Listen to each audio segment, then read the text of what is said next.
आपण आज 1 ऑगस्ट म्हणजे लोकमान्य बाळ गंगाधर टिळक यांची पुण्यतिथी। लोकमान्य बाळ गंगाधर टिळक यांचं कार्य फार मोठं आहे।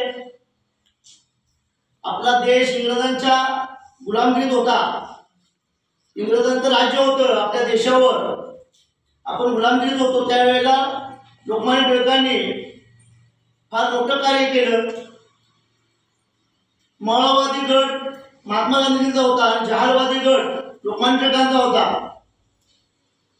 महात्मा गांधींना वाटायचं की समंजसपणाने आपण त्यांना जर सांगितलं तर जातील, पण लोकमान्य टिळक म्हणाले तसं ते जाणार नाही, आपण त्यांना त्रास दिला पाहिजे, आपण त्यांच्याशी झुंज केली पाहिजे।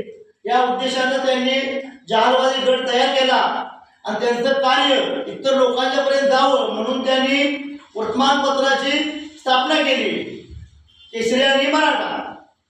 लोकमान्य टिळक यांनी आपला समाज, आपला भारतीय एकत्र यावा म्हणून त्यांनी गणपती उत्सव सुरू केला।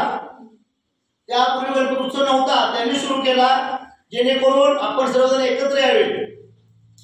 लोकमान्य टिळक असेच बाहेरून एक दिवस घरी आले, त्यावेळेला त्यांची मुलगी तिने काहीतरी शिंपले गोळा करून आणले होते आणि ती शिंपले तिनं एका दोऱ्यामध्ये ती ओवत बसली होती आणि ती शिंपले ओवल्यानंतर लोकमान्य टिळकांची नजर गेली, मुलगी ती खेळायला लागलेली आहे।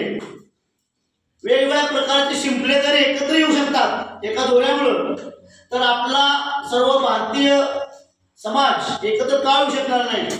त्यासाठी काय केलं पाहिजे म्हणून त्यांनी गणपती उत्सव सुरू केला। असे लोकमान्य टिळक यांचा आदर्श आपण घेतला पाहिजे।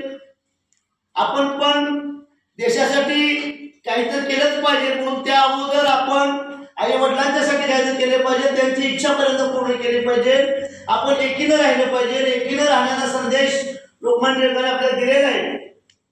इतकं आपण केलं तर भरपूर होईल। त्या कार्यक्रमातून आपण काहीतरी आपण शिकलं पाहिजे, हा त्याच्याकडे माझा उद्देश आहे।